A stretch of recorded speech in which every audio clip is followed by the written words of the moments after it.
You've only been working on that for a week? Mathieu? Welcome, everyone. Oh. Yeah. Mathieu, I think that's a question for you. Yeah. Are you on mute?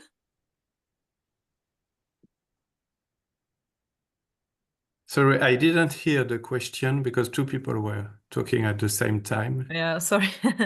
No, I was just quickly asking because you mentioned you've been working on this the past week, but was it really just 1 week? No. No, the bus was already existing.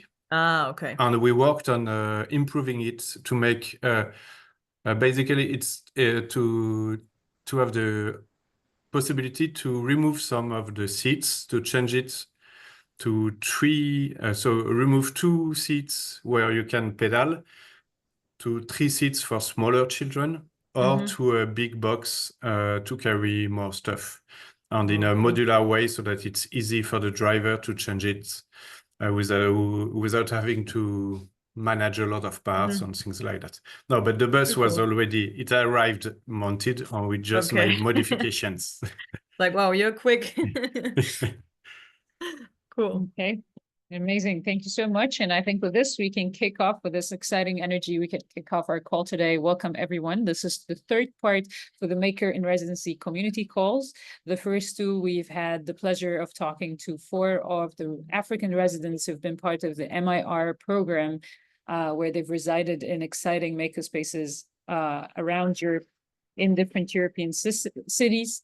And today we take this opportunity to talk to the hosting partners and the hosting makerspace so that we could learn also from them on their experience. What was it like being part of the residency and hosting these amazing African makers? We also have, so we have with us Mathieu and Leonardo, who will be speaking Leonard will be speaking later. We also have with us from Vulca. Vulca is a network of makerspaces all around Europe and in Latin Africa. And they have been our great partner that helped facilitate the connection between African makers and European makerspaces. So the makerspaces that we have with us are part of that network, part of Vulca. And today we have with us Alex, who will be also speaking on their experience at Vulca, and hopefully we'll be able to branch out at the end of the call to talk about further possibilities for developing that program and developing the residency with Vulca and other makerspaces and makers from around the globe. So thank you so much for joining. With this, I would like maybe to hand over to Mathieu or Leonard, whoever feel ready, so that they can first introduce themselves and tell us about their makerspace, and then maybe go briefly into their experience as the hosting makerspace.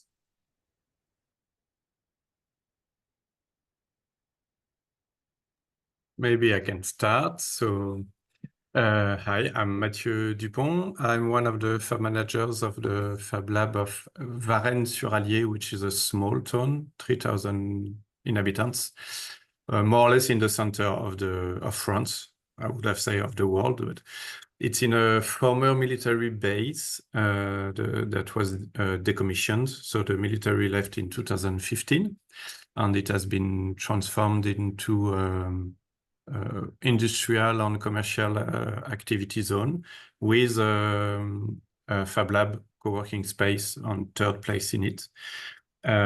So the Fab Lab opened in 2018, and now we are a team of 4 people working in the Fab Lab.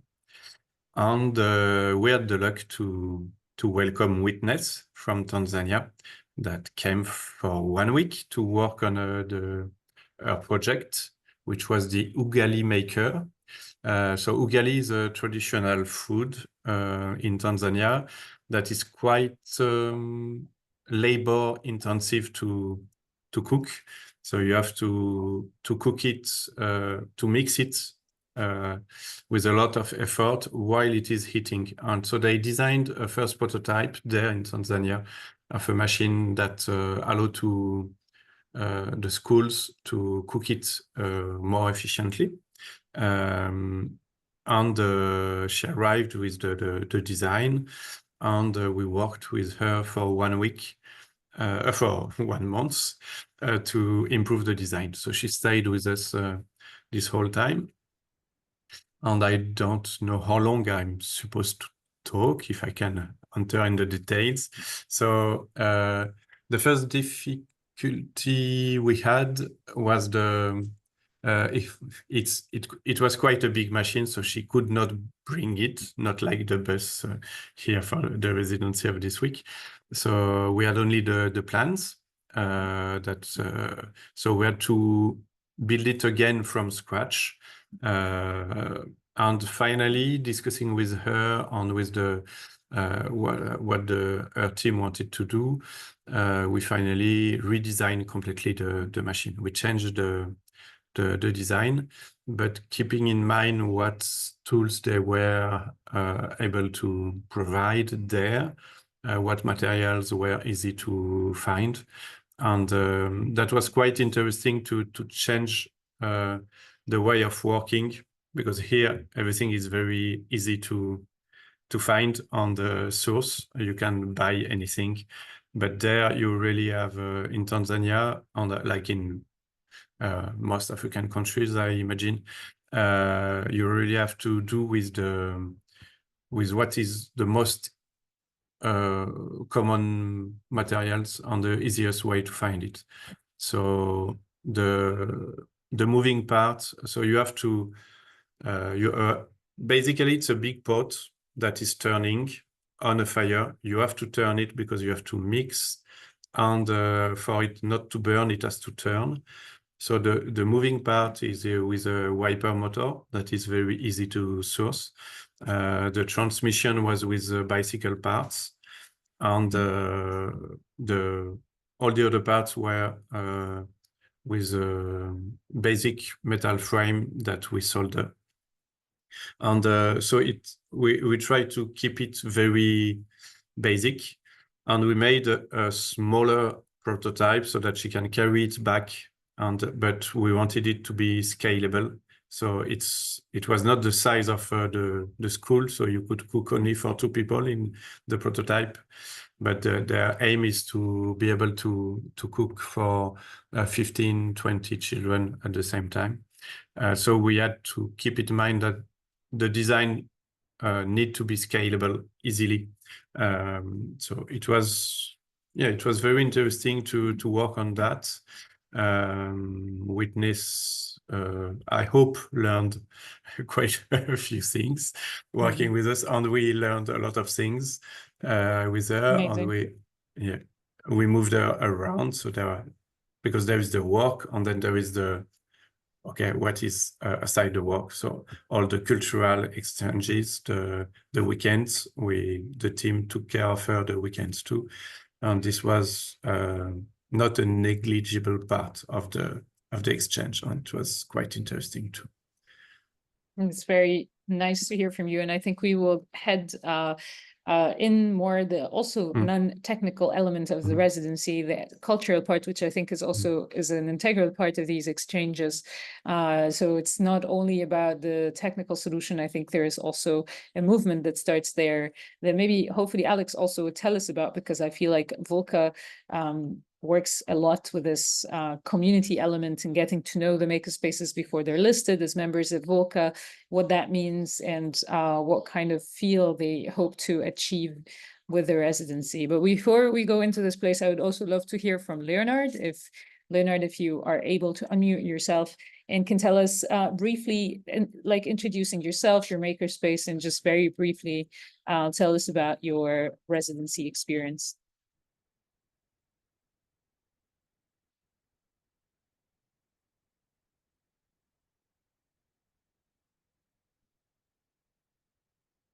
Okay, in this case. Yes, go ahead. Okay, can you hear me? Yes. Yes. I'm not in a good position to talk, but I'll try to tell something. I'm on transit right now, moving from one point to another. So the network might be an issue, but I'll try my best. I didn't want to miss this talk. Well, as I said, my name is Leonard Shaya from Tanzania, and I was fortunate enough to be in a makerspace at the Fab Lab Barcelona this year. And my project was building a nano satellite, which is responsible or will be focused on space environment research, but at the same time, the goal was to focus also on the STEM field, to kind of education and trying to spark and inspire students not only in Tanzania, in the region, on the also at the globe perspective, but mainly focus on Tanzania to as we are very in a preliminary stage in terms of space exploration sector and also STEM field as a whole. So this project is to inspire students here to learn about science and also see the way the community can start engaging in a space and an aerospace in general. So the opportunity to come to Makerspace in Barcelona was the very, I mean, it was an opportunity to explore the well cutting edge facility and also meet the experts who have been not only involved in building space project, but building an innovative project with a modern facility. So it was an opportunity to gain that insight and gain the exposure to what type of facility are they using in today's world, in today's well-established makerspace like Fab Lab Barcelona, which is renowned, one of the top Fab Lab in the world, I could say. And so it was very, I mean, interesting time when I was spent there almost 1 month. So engaging with those students, because it's also it's an academic institution there. So engaging myself, find myself with the students community as well as Fab Lab or lab experts who have been working with different tools, different machinery, and also trying to how we can improve my design. So that's all about. Amazing. Thank you so much for sharing, Leonard. I thought it would be great to have you get a small, sorry if I put you on spot, but to have just a simple input from you as maker. Yeah, thanks so much, Leonard. Okay, maybe this is a good transition to hear from you, Alex, more. First of all, on what you do, maybe a quick introduction, very quick one on Vulca and where you're at the moment. And what were you hoping to achieve with this residency program, this collaboration, and where would you, maybe just start with this part Yeah. to begin with. So just for you to know, Olivier is joining from Pernay-les-Fontaines, so he just texted me. It's a bit late. So my name is Alex, for those that maybe don't know me yet. I travel in Europe quite a lot. Can you hear me? This last, can you shut down the sound, please? Thank you. I travel a lot this last years, 9 years being on the road, visiting Fab Labs and Makerspaces. I think. Leonard, Can you hear me?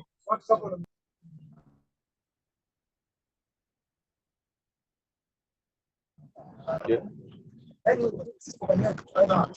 Leonard, yes, Alex is speaking now, and maybe we'll go back to you in a moment. Yeah, it's okay, I guess. Yeah. And so Vulca is the associations that bring us all together because we believe that makers in residency strengthened the European makers movement. We mostly focused in Europe, but also worldwide when it's possible. And this is the reason we got close to you with GIG, because we have more like worldwide collaboration and networks. So Vulca is like a club of 3 groups, the groups of individuals that most of them travel between labs and makerspace, having their own residency. In the group 2, the Fab Labs, the makerspace, the hackerspace. So the group 2 is the spaces that host most of the time makers and hackers in Residency, and the group trees, the networks, such as the Verbund Werkstätten or the French Fab Labs networks, for instance, just to mention two of them. So we believe that the European Makers Network need to be more strengthened in the future, and this is one of the reasons we support all type of residency that could exist in the makers movement, because the space can't be connected with each others if the members or the individuals can't really travel in between each of them. This is why we end up to say yes to your invitations, to help you to find the right partners in Europe, as in Denmark with FabLab Copenhagen, or in France with EcoCentre with Mathieu or Olivier in Pernelle-Fontaine. And then connecting these makers that you identified in Africa to come here to develop some of this project. So that was only our responsibility to match make the right person between each others. And yeah, I just hope it went well. Amazing. And you did a great job. It was such a exciting first experience for us. And I think it has laid down a very good basis for hopefully this collaboration continuing, but also for the Residency program to grow and expand in the next years. I see Olivier has joined us also from Fab Lab. I don't know how to say it, so I'm going to make you introduce yourself. Thank you for joining, Olivier, as the second Makerspace for our residency. If you're able to unmute yourself, maybe you can give us an introduction of yourself and your Makerspace, and just a brief description of your experience, yeah, in the residency.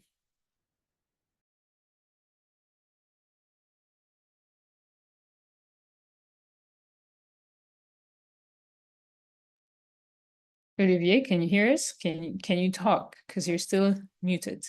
Yes. Yes, sorry. Can you hear me? Hey everyone. So sorry I'm a bit late.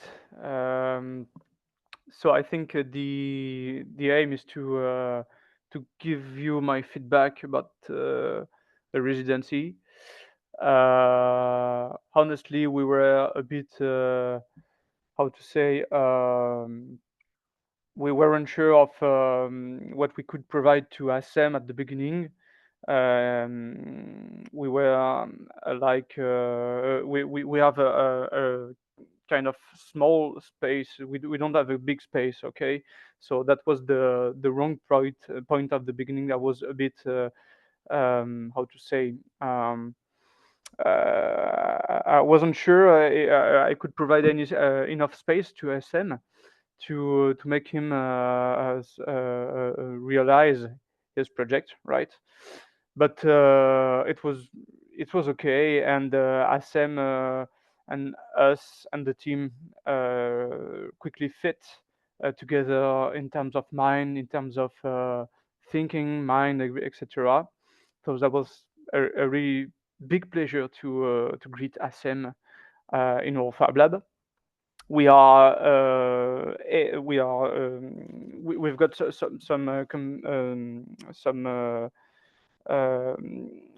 how to say, we've got some skills in electronics and industrial development. So that was exactly what ASM needs to. And I think Alexandre get that in mind when he put us in the pipe, right? And I think ASM had a great time in Pern. I've seen that the difficulties for him was to just discuss with the people around, not in the Fab Lab, but in the city, because we are in the urban city. You know, it's something like 10,000 people in Pernelle-Fontaine. So most of the people don't speak fluent English, right? But beside this, there is only one wrong thing I didn't see before, it's about my vacation, because I am the person who got the skill to help him on his project, right? Mainly, I mean, it was about a connected calendar, kind of. So I had already scheduled my holidays before speaking about the residency. So I wasn't there for the last week where ASM was in residency. So that, I think this is the only two wrong points we missed. But anyway, we passed so much time and great time with ASM. It was really cool. I think we became good friends. We're still following him, and what was funny, it's we get back some followers on Instagram and Facebook from Egypt. So many people at one time. That was really fun. And anyway, I think we kept its calendar, because maybe one day he told us, okay, I just keep it because I couldn't bring it back to Egypt. But we were really proud of that first experience, and we are really aware for our next one. Even if at the beginning we wasn't sure about the space, but that's only a matter of organization. And yeah, I don't have much more to say. If you have any question, maybe. Amazing. Thanks for being, I mean, so open and sincere about your experience and sharing what you think went right, what went wrong. I think this is an integral part to this conversation, especially at this phase, right? We're starting this. This is something that is relatively new in this ecosystem, this intercontinental. Yes, maybe there has been residencies happening between European spaces. It's also interesting to see when it's happening on a more global level. What is needed, what is required. And this actually, I think, is great because we have with us here Fabienne, who's working currently on the reporting. And I think also she will be, from my understanding, working on summarizing the learnings and do's and don'ts from the residency, right? So I feel like all of this is very, very valuable information that hopefully we could document properly so we could take this into our next proposal or our next residency project, hopefully.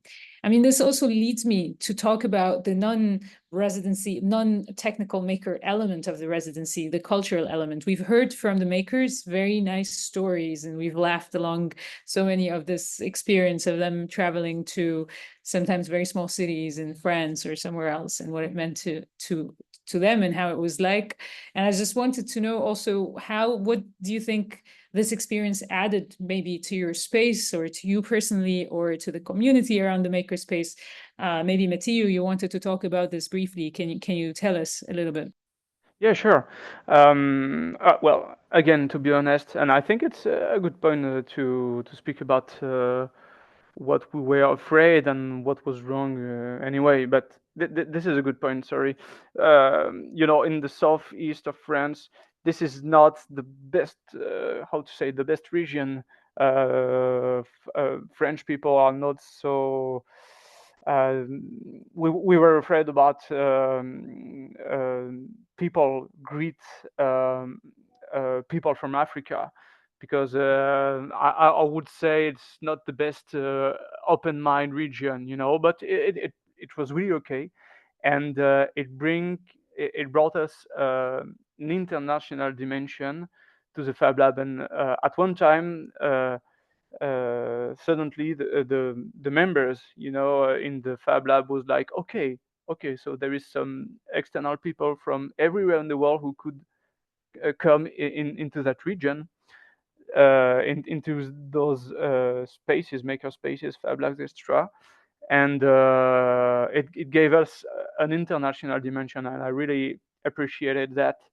So, and I was surprised how our members were greeted, ASM, and was enjoying speaking English, even simply. And Assem is really is quite fluent in English, but he understand and understood when the people don't got a technical English ready to speak about his project, but he was like really patient and taking time to speak with the people, and the people wanted to speak with him. And what are you doing? Where are you living, etc. So it gave us really a great international dimension. And at the beginning, I was a bit afraid about that non-open mind greeting from people from the software east, but that was maybe it was maybe a kind of a cliche, So everything went well. Everything went well, and Assem get the time to speak with the people. People wanted to share some experience with him.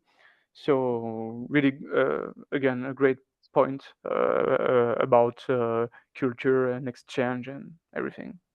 Great. Amazing, Olivier. I mean, this really leads me to this whole conversation around makerspaces and how they're as spaces, the cultural element of the spaces is makerspaces as cultural spaces, also what they bring to the community. So they're not just a workshop, right? That's why we don't call them workshop as such. They're not only meant for people to come in and create things and come out with their prototypes or products, but they're spaces for people to interact. And from what you're saying, it feels that this kind of spilled over not only to the community at the makerspace, but maybe also for the wider community around the makerspace. Beautiful. Thanks so much for sharing, Olivier. Matthew, You're welcome. would you like to add to this, maybe a little bit on the cultural element or the non-makery element? Yes, it was very nice to have heard. The difficult aspect for us was the size of the city. So we are it's not even a city. We are a big village in the middle of nowhere. So she was quite alone. So I think the next time we discussed it already, but the next time it would be better in this type of place to have at least two foreigners in residency at the same time, so that they can exchange together on the be together, because witness was spending the day with us working, and then in the evening she was staying with us, and maybe she would have needed more space, not always being with us, but there is there is nothing to do in our village, so we had to move her around to see cultural aspects of France, and I hope she enjoyed it. I think she enjoyed it. But it was always with the same people. And I think it can be, after 3 weeks, quite difficulty to be alone as the only foreigner with a team that is already built. So even if after 1 week we had some connections and she was more, I think she felt more at ease with us, but maybe it was not that easy for her to arrive in a new place and to be somehow forced to stick with us all the time. So I hope we are nice people, so it was not that bad, but it would have helped to and maybe to find other places that can take care of her. And the difficulty for that, and then I will come to cultural aspect, don't worry, is that the amount of work on her project was quite big, and it was the priority. So the cultural exchange time were a little bit only on the weekends and when we had time, because the priority was to work. But I think we have to think how to plan from the beginning time for her to spend time somewhere else on the things like that. And then on the cultural aspects, okay, another difficulty was the as you say, the Fab Labs or Makerspace, they are not only technical projects. It's very often in our community, the technical part is just an excuse to meet other people. But the people we have in our community, most of them, they don't speak English. So it was quite, it was a pity that she could not exchange that much with our community because of the language barrier. And I don't know how we could improve that. And yeah, but except for that, we another point was the she was always nice, always saying it's okay, it's perfect, it's perfect. And maybe we still don't know if she really enjoyed what we showed us, but I think it's part of the exchange is that we showed her what we find important in our culture. So she would say it was a lot about food, and that's right, because we are French and we talked a lot about food. And so I think it's I don't think it's a bad thing that we how to say, we organize the cultural part, what to show, what and as she was always saying, no, it's nice, it's okay, I like that. But I'm not so sure that if she would have had the freedom to travel by herself, she would have seen the same things than and maybe with another person from another country, she would have had more freedom to move around. Alone, I think she was too afraid to move around alone. But if there were 2 or 3, maybe they would have had the freedom to explore by themselves and not always accompanied with us. And but except for that, okay, we showed her the beautiful villages, nice food, nice places, meet some people, other maker spaces, and it was very interesting for us. And she said it was interesting for her, so I hope it was okay. And I think the main things about cultural exchange, the main wealth richness of that was the off time. So when you just chat about and in your country, how do you do that? And in your country, how and you learn a lot of things about what is different in other places. And sometimes it's very often it's funny to see how the people react in other countries to some basic stuffs. So, and those moments, we have to plan them so that, to have more of them, and that they are not just okay, let's have a break in the project and then we start to exchange. And yeah, I think that's it. Beautiful. So lovely to hear this. And so much recommendation points also, like this point that you mentioned about maybe in small villages or city, it would be more helpful to have 2 residents at a time, might help the time of the residents. Thank you so much for sharing your learnings. Alex, I see your hand raised. Yeah, I can also bring some income here. So after putting in residency hundreds and hundreds individuals, basically it depends the profile of the maker. If the maker is a maker of marketing and communication, of course the guy's gonna just talk and never make anything.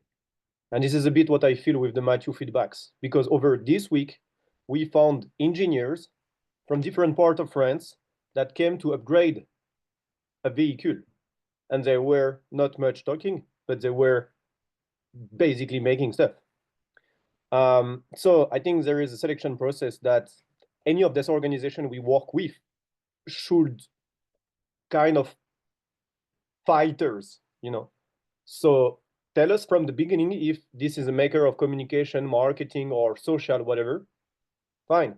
Let's go in a very specific place where it's mostly based on community building, interaction with people, where space need to create connection with the local communities and so on. That's fine. But if this sees someone like I forgot his name again, from Egypt, that went with Hassan, with Olivier, definitely he was a maker guy. I mean, super social, of course, but still, like, he was making stuff. So the results kind of there. And this is super interesting to see Mathieu sharing this feeling here. She got maybe a bit bored. We were talking a lot, so that's pretty fine. But then I see him last week with the Woody bus that he just showed up at the beginning of the call. And I can tell you that over a week, they were basically making stuff every day, designing every day, doing research and development every day. So the same space, but two type of profile that came into the makerspace.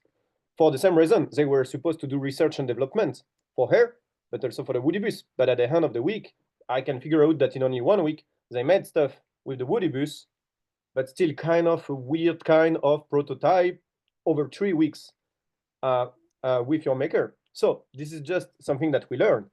And also I would say only 1 week is super, super short to make something.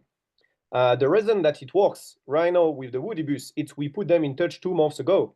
So for 2 months, they are designing on SolidWorks or having some exchange online to already design the project and to have a better understanding of the project. And while the week happened, while the week arrived, they are already on the machine with the plans, with the design. What I feel, it's between 1 to 3 weeks from our experience, and Habibi Works from Greece can tell you this. Less than 3 weeks, you can't do anything, almost anything. With the makers, you have 1 to 2 weeks adaptations, and maybe the third week you kind of start to do something. This is why they upgraded to more than a month. So now you can go to Habibi Works, for instance, in Ioannina in Greece, if you engage yourself for at least a month. And this is the reality. After putting so many guys on the road, being in residency, we figure out that they can initiate themselves, they can touch with the fingers the topic, they can have an experience, they can develop their soft skills in 1 to 2 weeks, 2 to 3 weeks maximum. But the real results arrive when a residency is more than 1 month. So maybe you should consider to do less residency, but a longer time. That would be one of the options. Or second options, to do less residency, but to have 2 makers in a residency together at the same place. So they can help each other, they can support each other, they can be complementary to each other. One is more into electronics, the other one is more into architecture, for instance. So they don't feel bored because they are in the same boat together, at the same level, in the same space, and still they get the support of the local makers community, but still they are together, 2 of them. So maybe going for the next funding, promising to the Europe or whatever funds your project, doing less, but doing a bit better with either longer period or doing in the twins, like twice guys or girls at the same place and over the same period. Amazing. Yes, definitely. Your points are very important points that we have also discussed at certain point. And I think one of the main one was this, as you said, the selection, the profiling of makers, applicant makers from the beginning, making this differentiators between educators, people that are more on the soft skills side, and people that are hard makers and are going in for the technical product development or development element. So very, very interesting points. And thanks so much for sharing this with us. At this point, I would love to go one step. I also would like to welcome Martin, because we have Martin. So today we're joined by 2 of the makers and residents, Leonard and Martin. So thank you, Martin, for joining. Please feel free to raise your hand, come in at any moment if you feel like you'd like to raise your hand, you'd like to add something to the conversation. It's so nice to have you here. Yeah, and maybe at this point, I would just like us to go one step to the back, and I'm also opening the floor here for our lovely audience. Fabienne, Vicky also is here, Mustafa, everyone please feel free to come in with questions and comments if you would like to. Interventions, I call them sometimes. My question to you, Alex, maybe also, to what, as the director of Vulca and founder of this organic network that grew and having, as you said, facilitated hundreds of residencies in the past years, what would you say? Do you believe that there is a value added of a more global residency to be added to this world in place? And what would you say, if it's a yes, what would you say are the main added value from a global residency or an intercultural, intercontinental residency? Fundamentally, Vulca supports cross-border exchange and exchange of culture and languages. Europe is built with diverse countries, uniting diversity. So of course, we encourage this. So it definitely makes sense. Why do I put myself at the European scale? Mostly, it's because this is easier. Because there is this type of agreement that anyone can move from different countries without any visa, for instance. So my answer is yes, we want to support every residency over the world. But facing how much is complicated to send someone from Africa to Europe because of the visa, of the paperwork, and so on, since we are all volunteers, but we don't put much energy on this. I mean, when I mean put energy, yes, we put energy to help you to find the right person, the right contact. So at some point we help you. But the story of Vulca is mostly focused in Europe because we already have so much to do to exchange makers in between the East, the North, the South, the center of Europe, that is already a lot of work for a group of volunteers. So then if you, from an organization that has employees, is ready to organize more and more exchange in between Asia, Africa, Latin America, whatever in Europe, of course, we'd like to support you. And this is definitely in our blood, in our DNA. So the answer is yes, but then the reality is definitely different than on papers when you apply for fundings. You know what I mean? So yes, the answer is yes, but we need funding. Yes, we need funding. I will put this and repeat it here. I think this may be something that maybe Fabienne, you can come on to, or also Vicky, I would love to hear your opinion as one of the oldest GIG members and the co-founder of GIG, having seen this initial idea of having a residency and then later on developing this to happen 10 years afterwards into this very small scale residency that we've had. Maybe you have something to add onto this before I hand over to Fabienne, if you would like to come in. I don't mean to put you on spot. No, I'm happy. I just had to close the door because it's loud here. Also, can we please appreciate that Fadia is in Cape Town and it's very hectic and busy and she's doing this moderation so wonderfully. I'm really impressed. And I'm also in Cape Town and I love it because I rarely have time to join these calls anymore and I love them so much. I loved hearing all you talked about, all the stories you shared. And I mean, I'm thrilled and I'm just working on something else in Cameroon where I'm again suggesting that there should be an exchange program and it only marginally has to do with making. But I wish planes could fly without carbon emissions because then there would be no argument whatsoever against exchange. And even with the carbon footprints, I think it's so important that people meet in person, and especially when it comes to hardware, that they can work on something together, that they can put their heads together and calibrate a 3D printer or show each other what they're working on for real, like not just in the design. And I'm saying that as somebody who promotes distributed design and the sharing of files instead of goods and all of this. But I think on like a human to human connection level, it's the most important thing to do. And that will lead to all the things that funders want. It's just a question of making them understand it. But I feel like with all this experience and all the things I've learned, I feel like funders are more and more wrapping their heads around and understanding it. And I hope also, like, there was this South Media Lab exchange and the East Africa Media Lab exchange from our members from Ice Bauhaus. All these things are so impactful and so important. And I mean, I wish we had free border crossings for everybody. For me, it's one of the biggest things that the European Union did. And I don't know, like, I really don't understand why it's not a global thing. Yeah, and we must just push and push and push and write visa letters and call embassies and all these things that we can do from our position of having the privilege to be able to do that. And we must meet more. Everybody must meet everybody else more. And somebody please invent this carbon-free jet fuel, please. I'm not a maker. I can't, like, I'm not a scientist. I cannot do it. So somebody else, please. Yeah, and that's my 5 cents. I hope I didn't ruin it all by Thank you. just being excited. No, thank you so much. So lovely to see you and hear your input on this, because also Vicky is very engaged with the funding and the funder world. So it's so nice to hear you also comment on this.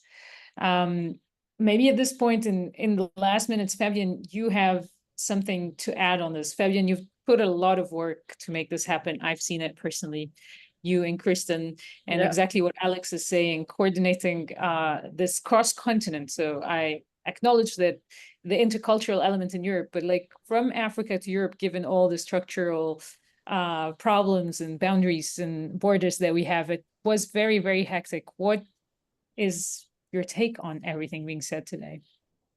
I think the biggest learning that we've came across is really work with networks, because we already had been working with the African networks, but we were not knowing about Vulca at that time. So that I think was the biggest learning, because now that I'm writing the report, we have like 3 different versions of the Makers in Residency program, which was supposed to be one program, and ended up being 3 different versions. At some point, Vulca came in, and as Alex already said, this is a lot of organization, a lot of capacity that is going into programs and organizations, organizing programs like this, also because of the visa issues. This cost us so much time. In the end, 2 people couldn't make it because of the visa struggles, even though they had everything. The funding is there. We didn't know what's going on. The embassies were closed for a couple of weeks, and random stuff that really made it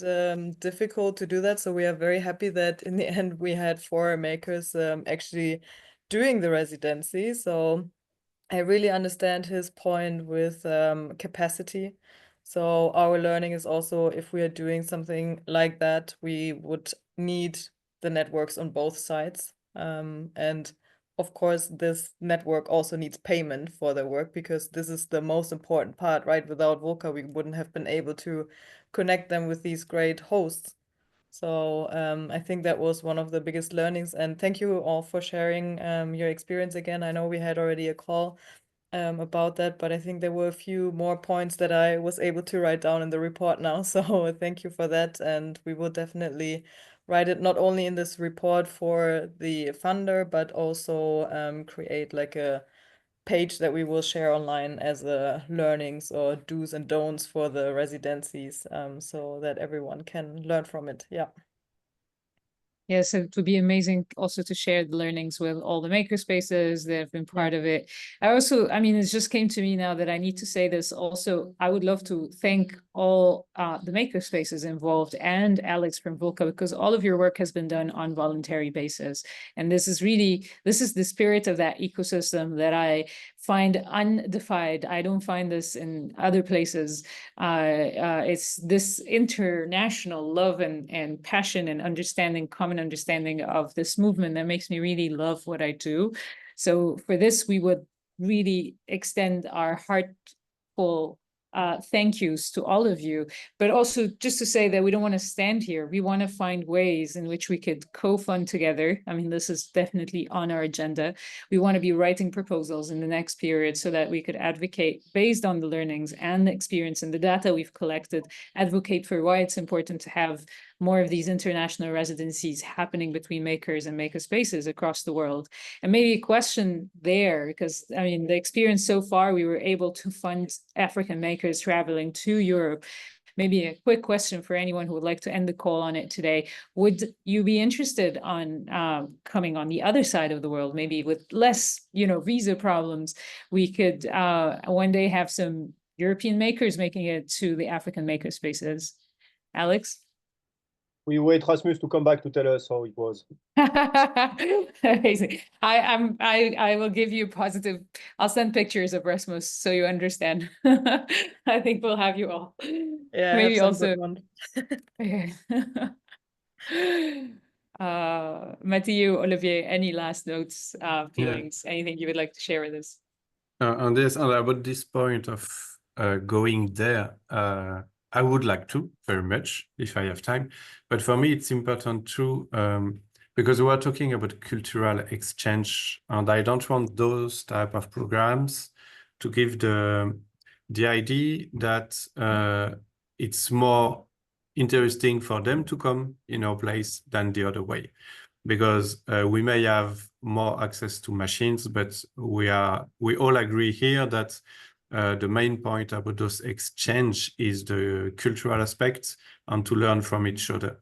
And if in 10 years we have residency of 100 of Africans that come to Europe and no European that go there, it could give the image that we are teaching them, and it would be the counterproductive, I think, because we have to learn in both ways. So we have to take care in this type of exchanges to give the correct message that it's an exchange and we learn by going there too. So that's all. Beautiful said. I wouldn't imagine saying it better. Thank you so much, Mathieu. Olivier, would you have any last Yes, thoughts? totally agree with Mathieu, and it's in the for both part for the makers and for the space. This is a great experience. I was listening to the preparation and about the residency. I think it's a good point to speak uh, technically about what they want to do in the space to prepare everything. So that's this is something who needs to be taken in advance to give everything for the maker to be in a good mood, and also for us. So if if everything is prepared before, like we have many how to say second-hand material in our space, and the half of the project was delivered by that. So and we talk about it before ASM came, and also about the dimension of the object. But I don't want to go deep into the technical stuff, but this is something which needs to be prepared in advance, and when it's did, it's great. It's a great experience. So thank you, Gigs, thank you, Alex, for the crossover, I think everything, and so thank you all. That's a great job, great experience. Thank you very much, Olivier. Alex, is your hand raised from now, or would you like to add something? Yeah, I mean, this is one of the most important things for Fabien, which is taking notes and for the report. If your residency is short physically, you definitely need to find budget to put online the hosts and the makers. To give you an example with the bus that you see, we pay 250 euro a day, the maker and the local maker space, to be online once a week, 4 weeks before. So they spend a day getting to know each other, designing on SolidWorks, 250 euro is definitely the minimum, which means 500 euro a day that goes to the maker, which is working, and the makerspace 4 weeks before to make sure that the woody bus can come up with a result. And what did you see when you see the bus? Oh, that's amazing, or your project are awesome, or this is a great job, and whatever. Yes, kind of, because they had 4 weeks before the time to prepare it. So what Olivier said is definitely important for short residency, such as you organize. Yes. Yeah, thank you. I have noted that down as well. Incredible. Thank you so much for sharing your valuable experience, your for your generosity in sharing your time with us and with our makers. It's a heartful thank you, not just from us, but also from our makers. So yeah, I think we'll stay in touch. And I thank everyone also from our audience who are here today, and have a lovely rest of day, night, wherever you are. Bye. Thank you.